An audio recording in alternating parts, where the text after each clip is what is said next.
శుభాత్. నీకు ఈనాడు గుహ్యతమైనటువంటి జ్ఞానాన్ని ఇస్తున్నాను. దాన్నే రాజవిద్య లేక రాజగుహ్యము అని అంటారు. పవిత్రము అయినటువంటిది, ఉత్తమమైనటువంటిది. గుహ్యము అనగా రహస్యము. రహస్యం అంటే మనం రహస్యంగా ఉంచవలసినది అని కాదు. ఉంచవలసినది అయితే అర్జునుడికి కృష్ణుడు ఇచ్చి ఉండేవాడు కాదు. ఇది వ్యాసుడు గ్రంథస్థం చేసి ఉండేవాడు కాదు. మరి మంత్రాలు గ్రంథస్థం చేయవచ్చునా లేదా అంటే వ్యాసుడే మనకు ప్రమాణం, వాల్మీకే మనకు ప్రమాణం. గ్రంథస్థం చేస్తే 10 మంది చదువుకుంటారు అని మనకు బాధ ఉండొచ్చు. కానీ గ్రంథస్థం చేస్తే 10 మంది చదువుకుంటాను అని వారి సంతోషం. వ్యాసుడు, వాల్మీకి వాళ్లకు ఉన్నటువంటి సంతోషం ఏమిటంటే గ్రంథస్థం చేస్తే 10 మంది వీటిని పారాయణ చేస్తారు, అధ్యయనం చేస్తారు, చేసుకుంటానికి సుగమంగా ఉంటుంది. లోకానికి లోకహితార్థమై ఇచ్చినటువంటి విషయం. ఎప్పుడు కూడా ఒక మంత్రం కానీ ఒక విద్య కానీ ఇచ్చేది అది చెప్పకూడదు అనేందుకు, దాచుకునేందుకు ఇవ్వరు. చెప్పవలను, అందరికీ తెలియవలను, ఆచరించవలను, అనుష్ఠించవలను. దానివల్ల సకల బంధ విమోచనం కలగవలను, వీలైనంత మంది కలగవలను. ఎలాగూ కలుగుతుంది కాబట్టి మన కర్తవ్యం అది కలగటానికి చేసేటువంటి పని ఒక గ్రంథం రాయటం కానీ దాన్ని మనం అధ్యయనం చేసుకుంటాం కానీ ఉద్దేశం. ఆ కలగటానికి మనం నిమిత్తం అయినప్పుడు ఏమవుతుందంటే మన జన్మ చరితార్థత చెందుతుంది. ఒక సత్కర్మాచరణం మన ద్వారా జరిగినప్పుడు దానివల్ల జరిగేది పరోపకారం కాదు. పరోపకారం ఎప్పుడైనా జరుగుతుంది, మనం ఉన్నా లేకపోయినా కూడా ఇంకొకటి చేస్తాడు ఆ పని. కానీ మన ద్వారా ఒక మంచి పని జరిగింది అంటే మనలో ఉన్న రాగద్వేషములు, కామక్రోధములు తొలగటానికి అది నిమిత్తం అవుతుంది. కనుక ఈ మన శరీరము, మనస్సు, ఇంద్రియములు అనేటువంటి పాత్రల్ని, అంటే పూజా పాత్రలు ఉంటాయి చూడండి, పంచపాత్రలు. అలాంటి పంచేంద్రియములను పంచపాత్రలుగా ఉంటే వాటికి కిలం పట్టకుండా ఏ రోజుకు ఆ రోజు శుభ్రంగా తోముకునేందుకు, ఏ రోజు నీళ్లు ఆ రోజు వేరే ప్రత్యేక జీవనదిలోంచో బావిలోంచో తెచ్చుకునేందుకు ఎట్లయితే సహకరిస్తుందో అలాగా మన ద్వారా ఒక మంచి పని జరిగినప్పుడు అది మన ఇంద్రియాలు, మనస్సు, శరీరము పరిపూతం అవటానికి, ధన్యం అవటానికి మన సాధనకు పనికి వస్తుంది. మన సాధనకు పనికి వస్తుంది. ఇది తర్వాత కార్యక్రమాలు పెట్టుకుంటే మరీ పెద్దదిగా ఉంది.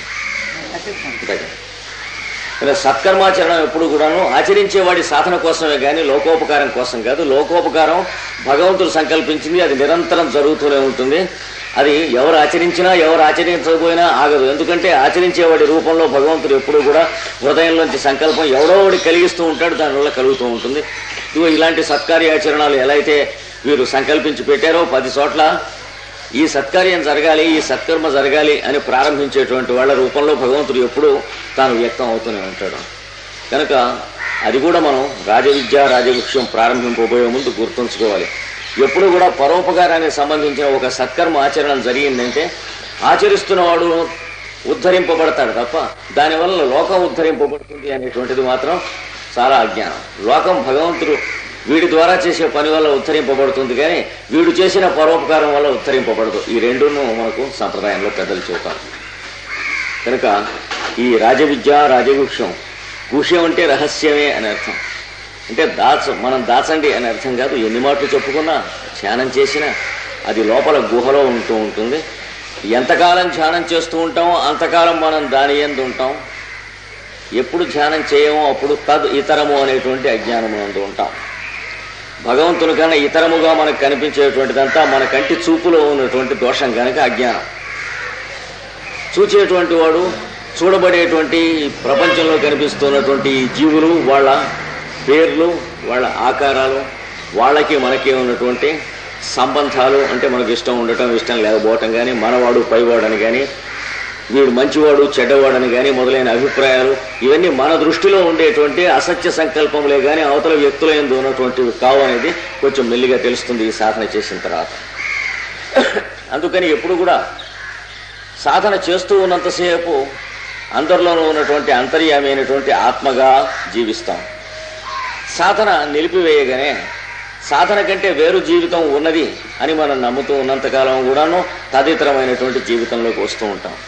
అరగంటో, గంటో, 2 గంటలో ధ్యానం చేసి యోగాభ్యాసం అటుపైన మన దినచర్యలో పడదాం అని అనుకునేటువంటి వాడు పడుతూనే ఉంటాడు మళ్ళీ యువతలకి లోపల. అది కాకుండా 24 గంటలు తను చేసేటువంటి ఉద్యోగ వ్యాపారాదులు కానీ, తన ఇంట్లో గృహకృత్యములు మొదలైనటువంటివి కానీ, అవన్నీ కూడా సమర్పణ బుద్ధి చేత వాని యందు అంతర్యామిత్వాన్ని చూచి తన కర్మాచరణం కర్తవ్యాచరణం తాను చేసేటువంటి వాడికి నిరంతరం 24 గంటలు కూడా భగవంతుని యొక్క సాన్నిధ్యము లేక ఆత్మ జీవితమునందు దివ్య జీవితమునందు జీవించుటయే గాని తదితర జీవితము అనేటువంటి అజ్ఞానం నశించిపోతుంది. అది నశించిన దాకా ఇది చేయాలి, నశించిన తర్వాత కూడా చేయాలి. నశించిన దాకా ఎందుకు చేయాలంటే అది నశించడం కోసం, తర్వాత ఎందుకు చేయాలంటే నశించినటువంటిది ఎలా తొలగిందో అలా మళ్ళీ వచ్చి ఆక్రమించకుండా ఉండటం కోసం. ఏ పని చేస్తే మనం బంధం నుంచి బయటపడ్డామో ఆ పని మానితే బంధంలోకి వెళ్ళిపోతాం కనుక ఆ పని ఆచరిస్తూ ఉన్నంతసేపు విమోచనమైనటువంటి స్థితి ఉంటుంది జీవికి. ఇప్పటికి సాధన పూర్తి అయింది కనుక నేను ఇంకా సాధన మానేయచ్చు అనేటువంటిది ఏ జీవికి ఎన్నడూ ఎక్కడా లేదు. 80 మైళ్ళు కారు డ్రైవ్ చేశాం కనుక ఈ 5 నిమిషాల్లోనూ డ్రైవ్ చేస్తూ నిద్రపోదాం అని అనుకుంటానే వీల్లేదు. ఏ క్షణంలో నిద్రపోయాడో ఆ క్షణం కారు గోడకి డీకించేస్తుంది వెళ్ళి. అందుకని నేను ఒక లెవెల్కి వచ్చాను సాధనలో అని అనుకున్నటువంటి వాళ్ళం మనం లేనిగా వంచన చేసుకుంటూ ఉన్నటువంటి వాళ్ళం. సాధనలో ఒక లెవెల్కి రావటం ఉండదు. అజ్ఞానంలో లెవెల్స్ ఉంటాయి కానీ జ్ఞానంలో లెవెల్స్ ఉండవు. జ్ఞానంలో ఉన్నటువంటిది వెలుగు పరమేశ్వరుని భగవంతుని యొక్క అంతర్యామిత్వమే కానీ ఇది ఇంద్రియముల స్థితే, ఇది మనస్సు స్థితే, ఇది సవికల్ప సమాధి, ఇది నిర్వికల్ప సమాధి అనేటువంటి ఈ విడదీసుకుని చూడటాలు ఉండవు.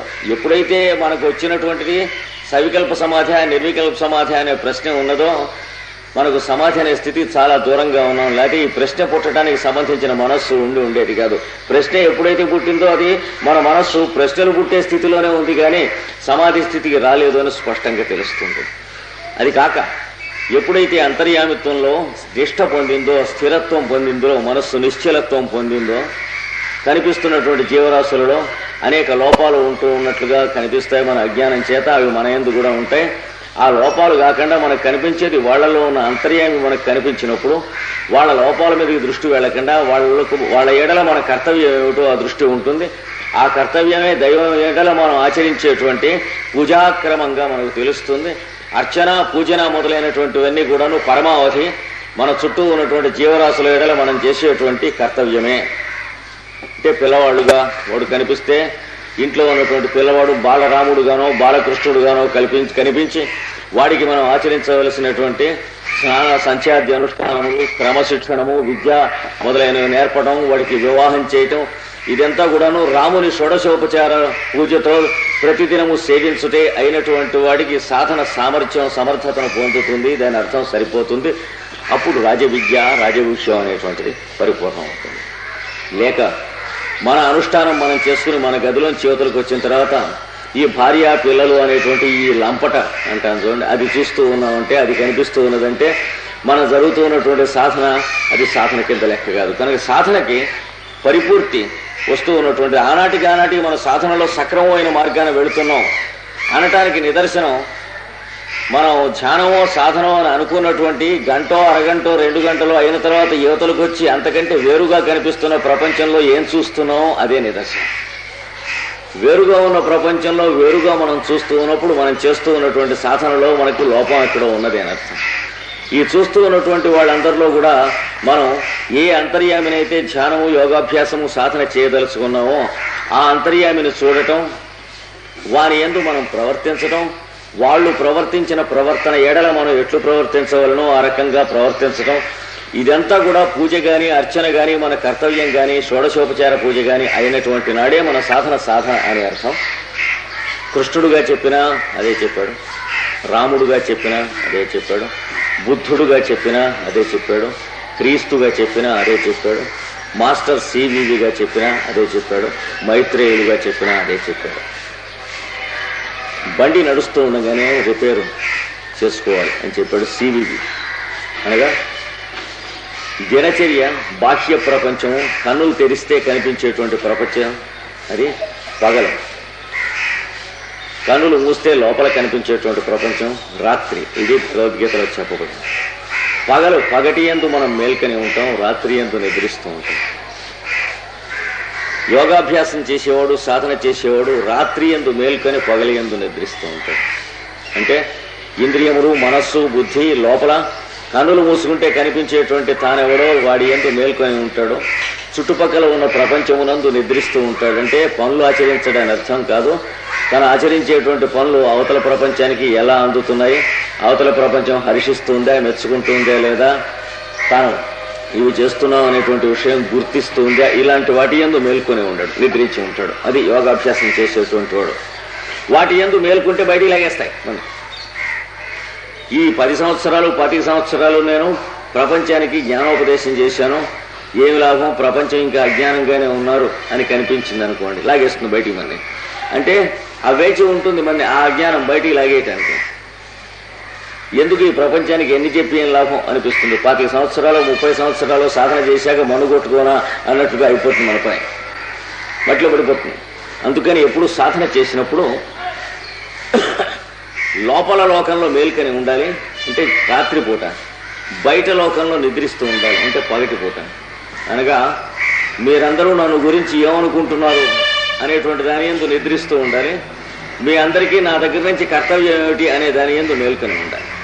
ఈ రెండు కుదిరితేనే సాధన. ఇది కుదరకపోతే సాధన అంతా కూడా ఊరికే సాధించడం వేధించడం అవుతుంది. ఇది కుదర. ప్రపంచం మన గురించి ఏమనుకుంటుంది, ఆఫీస్కి వెళితే ఆఫీసులో నలుగురు మన గురించి ఏమనుకుంటున్నారు, ఉద్యోగం దగ్గర నుంచి వ్యాపారం దాకా, ఆధ్యాత్మిక సాధన దాకా ఈ అజ్ఞానం మన చుట్టూ వేచి ఉంటుంది. చొక్కా కొద్దిగా చిరిగిపోతే ఆఫీస్కి మానేశాం. ఆయన ఎందుకు మానేసామంటే చొక్కా చిరిగిన చొక్కా వేసుకుని ఆఫీస్కి వెళ్తే ఏమనుకుంటారు అని. ఇంకొక ఆయన సాధన తెలిసినవాడు ఏమనుకుంటారు, చొక్కా చిరిగింది అనుకుంటారు. దీన్ని మించి అనుకునేవి ఏం ఉండవు. అంతగా కాకపోతే మనకి చొక్కా చిరిగింది అనే దాని మీద ఎక్కువగా ఆలోచించేవాళ్ళు ఎవరన్నా చుట్టుపక్కల ఉన్నారు అనుకుంటాం. మన పొగరు. ఎందుకంటే ప్రపంచంలో వాళ్ళకి మనం తప్ప ఇంకేం లేవో ఆలోచించవలసిన విషయాలు. Are we so important? అది కూడా అంటే మన అహంకారం వల్ల ఒక్కొక్కప్పుడు కలుగుతూ ఉంటాయి. ఈ కొంచెం చిరిగినప్పుడు చొక్కా ఆఫీస్కి క్యాజువల్ లీవ్ పెట్టేసి మానేశాను. క్యాజువల్ లీవ్ పెట్టిన రోజున కూడా జీతం తీసుకుంటున్నాం కదా, అది ఎక్కువ అపచారమా? చిరిగిన చొక్కా ఫోన్లే చిరిగితే తొడుక్కుని వెళ్ళి ఆఫీస్కి వెళ్ళి పనిచేయటం ఎక్కువ అపచారమా?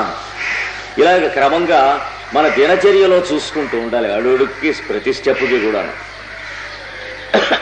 మనకి నమస్కారం పెట్టినటువంటి వాడితో ముందు మాట్లాడటం, పెట్టని వాడితో కూడా మాట్లాడటం, ఇద్దరిలో ఎవడు ముందు నుంచుంటే వాడు మాట్లాడటం, కుర్చీలోంచి లేవలేదు ఆయన నాబోటి గురువు అనుకునేవాడు ఒకడు వచ్చేటప్పటికి అందరు లేచారు, ఒకడు లేవలేదు. వాడితో ఒక్కడితో మాట్లాడలేదు. తర్వాత కొంతసేపు అయ్యేటప్పుడు తెలిసింది వారికి కొంచెం ఒంట్లో బాగోలేదు, మీరు కొంచెం చూడాలి, వారిని తీసుకొచ్చాం. సరే చూస్తా అన్నారు. లేవలేదు కదా. తర్వాత చూస్తే ఏమైంది, వారు పాపం లేవలగలిగిన స్థితిలో లేరు, కుర్చీలో కూర్చోబెట్టారు తీసుకొచ్చి. కనుక ఎంతసేపటి నుంచి వీడు అనుకున్న పొగరబోత అభిప్రాయాలకి ఎవడు బాధ్యుడు?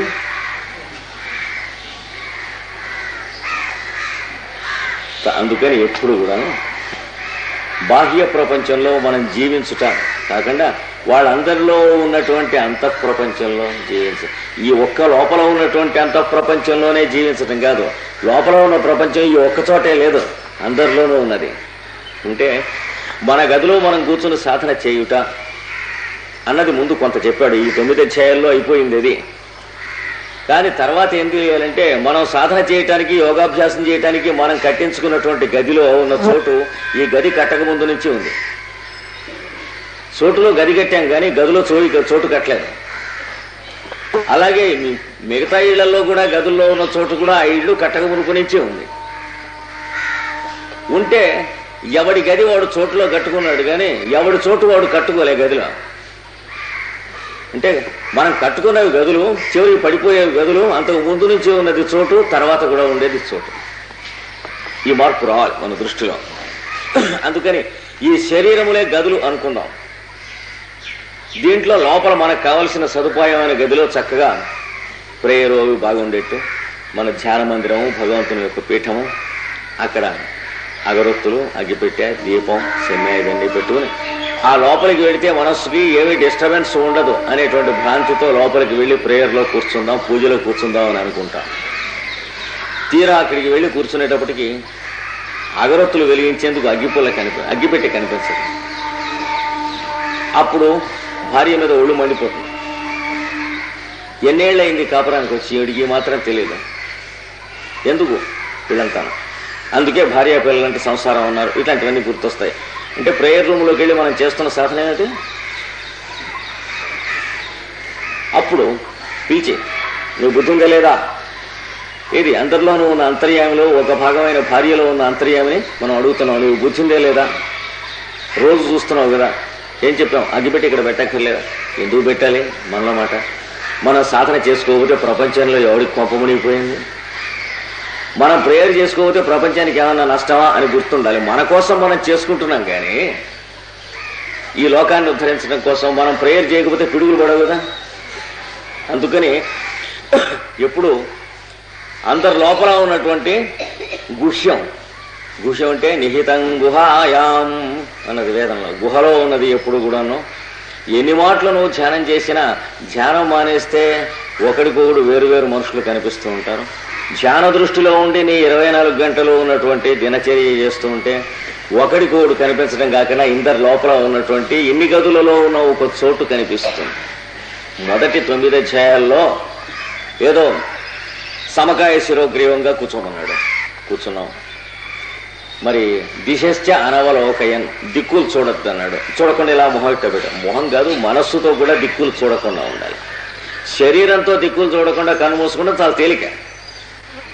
మనస్సుతో కూడా దిక్కులు చూడకుండా ఉండేటువంటిది కావాలి. కూర్చొని తర్వాత సంప్రేక్ష్య నాసికాగ్రం స్వం, సొంత ముక్కు అగ్రం చూడమన్నాడు. అంటే ఈ అగ్రమా అనే లిటిగేషన్లు కూడా తేలిపోయినాయి. కొన్నాళ్ళు కొన్ని సంవత్సరాలు పడతాయి సాధన మొదలెట్టేటోడి. ఇవి చేలాజన కుశోత్రం అన్నాడు కదా, జింక చర్మం దొరికిందాకా మనం జపం కుదరదు, వేస్ట్ టైం, జీవితం వేస్ట్ అయిపోతూ ఉంటుంది.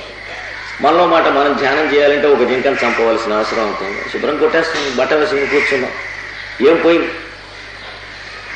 ఇవన్నీ అయిన తర్వాత అప్పుడు లోపల యదక్షరం వేద విదో వదంతి, ఏదైతే వేదం తెలిసిన వాళ్ళు అక్షరం అని అన్నారో దాన్ని ధ్యానం చేయండి. చేయాలంటే ప్రాణాపానములను తెలియండి. ప్రాణాపానవు సమౌ కృత్వ నాసా అభ్యంతర చారిణవు. ముక్కు లోపలికి వస్తున్నటువంటిది ప్రాణం ఒకటి, ముక్కులోంచి బయటకు వస్తున్నటువంటి ఒకటి. ఈ రెండింటినీ ప్రాణము అపానము అంటారు. అంటే మనం పీలుస్తున్నటువంటి శ్వాస, మనం విడుస్తున్నటువంటి శ్వాస గాక మన చేత శ్వాస పీల్పిస్తున్నది, మన చేత శ్వాస విడిపిస్తున్నది, అది ప్రాణాపానం అంటే. బ్రెత్ ఒకటి ఉన్నది, రెస్పిరేషన్ ఒకటి ఉన్నది, రెండు ఉన్నది. శ్వాస మనం పీలుస్తూ మనం వదులుతూ ఉన్నామని అనుకుంటాం, అజ్ఞానం. ఎందుకంటే మనం నిద్రపోతున్నప్పుడు మనమే శ్వాస పీల్చుకోవాలి, మనమే శ్వాస వదలాలి అని చెప్పి ఒక 24 గంటలు ఏడిపించడానికి సృష్టికర్త ఏర్పాటు చేశాడంట. ఎవడి శ్వాస వాడు పీల్చుకోండి, ఎవడి ఉద్యోగం వాడు చేసుకుంటున్నట్టు, ఎవడి స్థలానికి వాడు శరీరాలు పాతుకున్నట్టు, ఎవడి ఫెన్సింగ్ వాడు చుట్టూ ముళ్ళ వైరు కట్టుకున్నట్టు, ఒక 24 గంటలు ఎవడి శ్వాస వాడు పీల్చుకుని ఎవడి శ్వాస వాడు విడిచిపెట్టండి అని బ్రహ్మదేవుడు అన్నాడు అనుకున్నాడు. అట్లా పొద్దున్నే బుద్ధిగా మొదలెడతాం, మన శ్వాస మనం పీల్చుకోవాలి, లేకపోతే బతికున్నాం కదా. కొంచెంసేపు అయ్యేటప్పటికి చాలా అవసరమైన విషయాలు వస్తాయి, ఇంపార్టెంట్ పనులు ఉన్నాయి, పని మీద వెళ్ళాలి. ఆ పని మీదకి మనస్సు వెళ్ళిపోతే శ్వాస ఏమవుతుంది, ఆగిపోతుంది, కింద పడిపోతాం.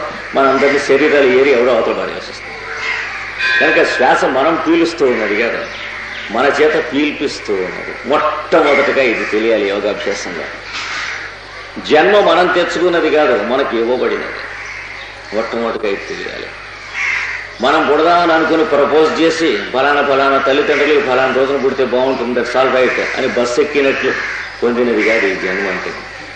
బస్సు ఎక్కిన ప్రయాణాలు మనం తెచ్చుకునేవి కాబట్టి దాంట్లో చోటు ఉండటం ఉండకపోవటం, సీటు ఉండటం ఉండకపోవటం, టికెట్ వాడు చెంపకపోవటం, ఇవన్నీ ఉంటాయి. ఇది ఎవరికి వాడు చింపుకునేవి అన్నమాట అవన్నీ. ఇది ఎట్లా కాదు, జన్మ బస్సు ఎక్కినట్లు లాంటిది కాదు. ఎందుకు వచ్చింది ఈ జన్మ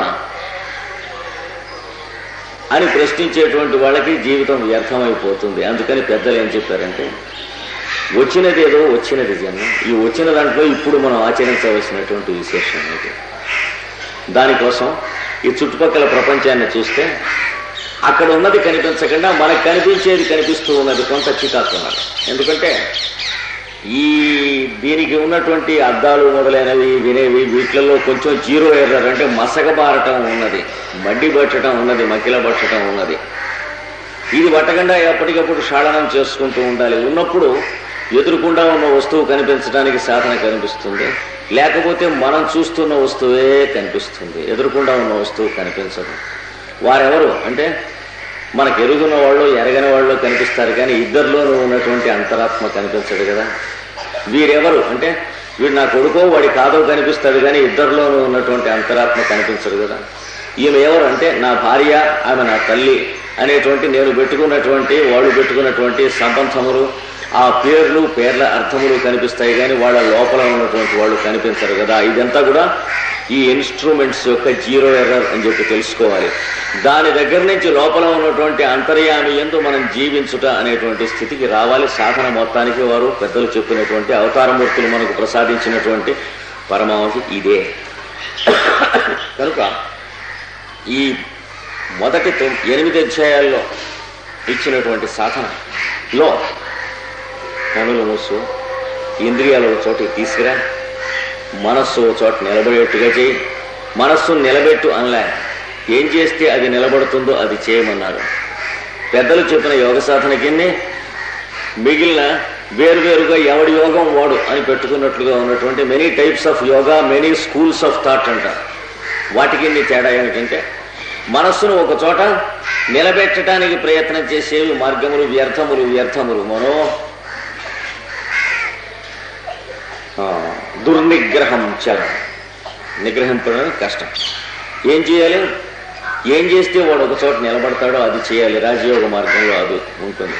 అది కాకుండా కన్నులు మూసుకుని అటు ఇటు పోకుండా మనస్సును ఒక చోట నిలబెడదామని ప్రయత్నం చేసిన వాళ్ళు ఆ ప్రయత్నంలోనే శరీరం వదిలిపెట్టవలసి వస్తుంది, కానీ ఏమి జరగదు.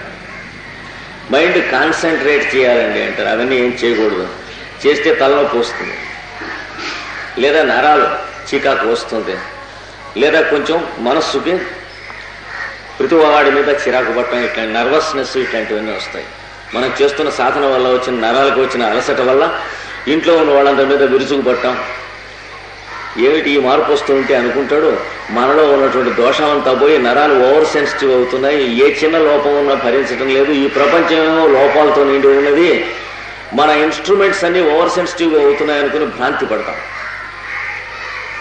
నిజంగా కనుక ప్యూరిఫై అయ్యి ఓవర్ సెన్సిటివ్గా ఉంటే మనకు ప్రపంచం ఎడల కలగవలసినటువంటిది టాలరెన్స్ను, ప్రశాంతి, ఆనందం తప్ప విరుసుగుపట్టడం వాడి మీద వీడి మీద ప్రపంచంలో ఇంకా ఉన్నటువంటి చెడంతా మనకు కనిపించడం కోసం కాదు యోగాభ్యాసం చేసేది. ఏం కనిపించడానికి? ఏది చూడవలెనో అది కనిపించడానికి. అంతకుముందు ఏం చూస్తున్నాం? ఏది చూడదలచితిమో అది చూస్తున్నాం. ఈ మార్పు రావాలి. మనం చూడదలచిన దానిని చూచుట అనేటువంటి దాంట్లో పడి క్షోభపడి ఏడుస్తున్నాం. ఒక రోజున నవ్వుతున్నాం, ఒక రోజున ఏడుస్తున్నాం.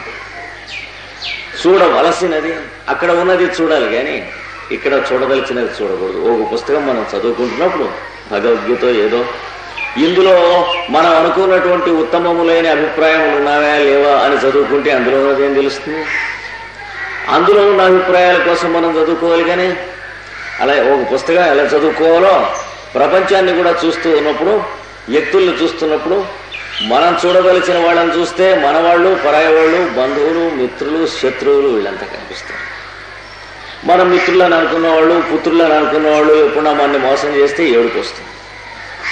అందుకని జీవితంలో మనం చూడదలుచుకున్నది చూచిన నాళ్ళు సుఖదుఖములు తక్కువ.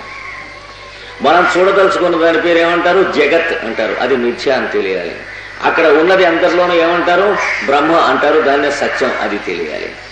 జగన్ మిథ్య అనేటువంటి స్థితి మనం కల్పించుకుంటూ ఉన్నటువంటి తొలగిపోయి ఆ లోపల అందరిలోనూ ఉన్నటువంటి బ్రహ్మ సత్యం అనే స్థితికి మనం రావాలి. కానీ ప్రపంచం అంతర్ని ఉద్ధరించడం అనే అజ్ఞానపు కొర పోవాలి. ఉద్ధరించక్కర్లా, ఉన్నదంతా అంతర్యామే. మనం చూసేటువంటి దృష్టి, మనం ప్రవర్తించేటువంటి ప్రవర్తన, రైటుగా కనిపించిన వాడి యందు మనం చేసే కర్తవ్యం, తప్పుగా కనిపించినటువంటి వాడి యందు కూడా మనం చేసే కర్తవ్యం, రెండు తెలియాలి. మనువు ధ్రువుడికి ఉపదేశిస్తాడు భాగవతంలో. మనకంటే పైవాళ్ళు ఎవరి దగ్గర అయితే మనం నేర్చుకోవాలో పెద్దలు, వ్యాస, వాల్మీకి మొదలైనటువంటి మహానుభావులు, వాళ్ళల్లో తప్పులు ఉన్నది అని చూచేటువంటి వాడు వీడు దిగిపోతాడు, కానీ వాళ్ళకేం నష్టం లేదు. అలాగే ఎదటి వాళ్ళు పెద్దవాడు, మనకంటే పెద్దవాడైతే వాడు చేసింది మనకు నచ్చకపోతే తితిక్ష నీ దగ్గర ఉందేమో, అంటే నీకు నచ్చిందాకా వాడు చెప్పింది రైట్ అవునో కాదో తెలిసిందాకా ఓర్పు వహించుట. నీకంటే పెద్దవాళ్ళు నీతో సమానుడైనటువంటి వాడి యందు మైత్రీ భావము కలిగి ఉండుట. ఒకవేళ వాడు పొరపాటు ఏదైనా చేస్తే వాడి గురించి ఏమిటి వీడు ఇట్లా చేస్తాడని ఇంకోటితో అనకుండా వాడినే పిలిచి వాడు రైటో నువ్వు రైటో తెలుసుకునే మంచితనం సహృదయత నీ దగ్గర ఉండాలి, సమానమైనటువంటి వాడి యందు అన్నాడు. ఇది రెండవది. అంటే 3 సంబంధాలు చెప్పాడు. సాధన కావలసినటువంటి వాడికి మనువు అంటే ధ్రువుడంత వాడు పొరపాటు పడితే ఆయనకి చెప్పాడు, ఆయన తాతగారు అయినటువంటి స్వయంభవ మనువు వచ్చి, ఒరే నీకంటే పెద్దవాళ్ళు లోపం కనిపించినట్లయితే అది లోపం అవునో కాదో నీకు తెలిసే వరకు నువ్వు సహనభావం నీ యందు ఉండాలి. ఇది సాధన చేయనటువంటి వాళ్ళకి మిగతాది ఆధ్యాత్మిక సాధన అనేది పుట్టింది. ఇది బాగుంటుంది. రెండవది, నీతో సమానుడైనటువంటి వాడి యందు మిత్రభావన ఉండాలి. అంటే వాడిలో లోపం నీకు కనిపించినప్పుడు పిలిచి, ఒరే అబ్బాయి నీలో నాకు ఈ లోపం కనిపిస్తోంది అన్నప్పుడు లోపం అయితే వాడు అంగీకరిస్తాడు, కాకపోతే నిన్ను మళ్ళీ అట్లాగే చెప్పి సరి చేస్తాడు. ఎవడు రైటో ఎవడు తప్పో తెలుసుకుంటాను కనుక ఈ మాత్రం మంచిదనం ఉండాలి. వాడిని వదిలిపెట్టి ఇంకోటితో ఏమిటి వీడు ఇలా చేస్తున్నాడు అనేటువంటి దుర్బుద్ధి మాత్రం ఉండకూడదు మనం సాధన చేసేటప్పుడు. రెండవది. మూడవది, నీకంటే తక్కువ వాడు ఉన్నాడు, అంటే తక్కువ తెలియగలవాడు, తక్కువ శుచిత్వం ఉన్నవాడు, రోజు స్నానం చేయడానికి ఉంటాడు, అయోమయంగా ఉంటాడు, ఏవో ఇష్టం వచ్చినట్టు ప్రవర్తిస్తూ ఉంటాడు. వాడి ఎడల నీకు ఉండవలసిన భావన ఏమిటి? దయార్ద్ర బుద్ధి ఉండాలి. కన్నులు మూసుకుని ధ్యానం చేసి మనకు దయ ఉన్నది అనుకుంటే అది దయ కాదు. కన్నులు తెరిచి ఎవరు మనకంటే తక్కువ తెలివి గలవాళ్ళు, తక్కువ బలం గలవాళ్ళు, తక్కువ డబ్బు గలవాళ్ళు ఎవరు మనం తిడితే పడతారో వాళ్ళ ఎడల మనం ఎలా ప్రవర్తిస్తున్నామో అది అక్కడ తేలుతుంది దయ అంటే. మన దినచర్యలో తేలుతుంది కానీ గంటసేపు చేసుకునే జపతపాదుల్లో తేలదు. బకటి కాదులు ఉంటాయి జపతపాదుల్లో, అది కాదు. ఇది కావాలి, దినచర్యలో ఉండాలి. లేకపోతే గంటసేపు చేసినా బకజపంగానే ఉంటుంది. బయటికి వచ్చేటప్పుడు ఎవడి మీద మనకు లోకువో వాళ్ళ మీద బకబకమంట. మరి భార్య మీదనో మనలో మాట, భార్యను మనం కలిసి పిల్లల మీదనో అక్కడ మనకంటే తక్కువ వాళ్ళతో ఎలా ప్రవర్తిస్తామో మనం పరీక్ష చేసుకుంటాం కోసం థర్మామీటర్లు అవన్నీ కూడా. అంటే మన దగ్గర ఆ థర్మామీటర్ ఎంత ఉందో చూడటం కోసం. అందుకని నీకంటే తక్కువ వాళ్ళ యందు నాయన దయార్ద్ర బుద్ధి కలిగి వాడు తప్పు చేస్తే నువ్వు సవరించగలిగి ఉండాలి. అంతేగాని ఈ అజ్ఞానాంధకార జగత్తుతో నాకేం పని లేదు అన్నటువంటి సోంబేరీలకు కాదు ఆధ్యాత్మిక సాధన. ఎందుకంటే అజ్ఞానాంధకారంలో ఉన్నటువంటి జీవులలాగా భగవంతుడు కనిపిస్తూ ఉన్నప్పుడు నువ్వు తెలుసుకోలేక మోసపోతున్నావు. నువ్వు మోసం చేసుకుంటున్నప్పుడు ఆధ్యాత్మిక సాధన ఏమిటి? ఇంకా ఈ 3 తెలుసుకుని చిన్నగా ఒళ్ళు దగ్గర పెట్టుకుని ప్రవర్తించు అని చెప్పాడు ధ్రువుడికి. ఎందుకంటే తన తమ్ముడు ఉత్తముడు అనేటువంటి ఒకడు అరణ్యానికి వెళ్తే వాడిని యక్షుడు ఒకడు చంపేస్తాడు. ధ్రువుడికి చంపేస్తే ఆ యక్షుల మీదకి యుద్ధానికి వెళ్ళి అలకాపట్టణానికి ఈయన వెళ్ళి అక్కడ శంఖారావం చేసి యుద్ధం ప్రకటన చేసి వేల యక్షులు వస్తూ ఉంటే అలా తరిగి చంపేసేస్తున్నాడు ధ్రువుడు. అంతులేదు. అప్పుడు ఈ యక్షులకు అధిపతి అయినటువంటి కుబేరుడు ఈ మానవులకు తండ్రి అయినటువంటి మనువు ఒక మాట కలుసుకుని వీళ్ళు పొరపాట్లో పడ్డారు. వీళ్ళంతా ఏం చేద్దాం అంటే అప్పుడు మనువు చెప్పాడు, నా మనవాడిని పిలిచి నేనే చెబుతాను, నీ యక్షులకు నువ్వు చెప్పాను. భాగవతంలో ఊరికే చదువుకుంటే చాలు పవిత్రం చేసే కట్టాలి. వేరే సాధన పెద్ద అక్కర్లేదు, హృదయం అక్కడ పెట్టి చదువుకుంటే చాలు మన కర్తవ్యం ఎందు మనల్ని పవిత్రం చేస్తాయి. అలాంటిది కూడా సాయంత్రం మనవి చేస్తాను ఈ 4 రోజుల్లో. అప్పుడు మనవుడి దగ్గరికి వచ్చి ధ్రువుడి దగ్గరికి వచ్చి అన్నట్టు, ఒరే నువ్వు సాధన చేసావు కదా, చేశాను. ధ్రువపదం పొందావు కదా, పొందాను. మరి నీ తమ్ముడిని వాడు ఎవరో చంపాడనే కదా ఇంత గందరగోళం. అవును, నువ్వు ఎంతమందిని చంపావు ఇప్పుడు? ఇది చిన్న పాయింటేనా, అర్థం కానంత పెద్ద పాయింట్ ఏమన్నా ఉందా అన్నాడు. చిన్న పాయింటే అయినా తెలుసుకోలేకపోయావు. ఎందుకు తెలుసుకోలేకపోయావు తెలుసా? ఇంతకు ముందు నువ్వు సాధన చేసి విష్ణుమూర్తిని మెప్పించినటువంటిది ఎప్పుడు? ఈ భూమి ఆకాశాల మధ్య చూస్తూ ఉన్న జీవరాశులందరూ వాడి శరీర భాగములుగా చూచేనా ఇంకేమైనా చేశావా? ఇంతే చేసావు. ఇప్పుడు మరి ఈ యక్షుల్లో విష్ణువు అనుకుంటున్న విష్ణువు లేడా? సమస్తమునందు అంతర్యామిగా భగవంతుడు ఉన్నాడు. ఇది సాధన చేయాలంటే వాడు లేచి నుంచి క్షమించండి అన్నట్టు అనబోడు. ఏమిటంటే అందరిలోనూ ఉన్నాడు, మా పక్కింటి అప్పలస్వామిలో మాత్రం నేను ఒప్పుకోను. ఏం చేతంటే వాడు చాలా దుష్టుడు, చెండాలుడు, మీరు మిగతా వాళ్ళందరినీ చేయమంటే నేను చేస్తాను, వాడు ఒక్కడిలో గాడి వాక్యం ఉందన్నాడు.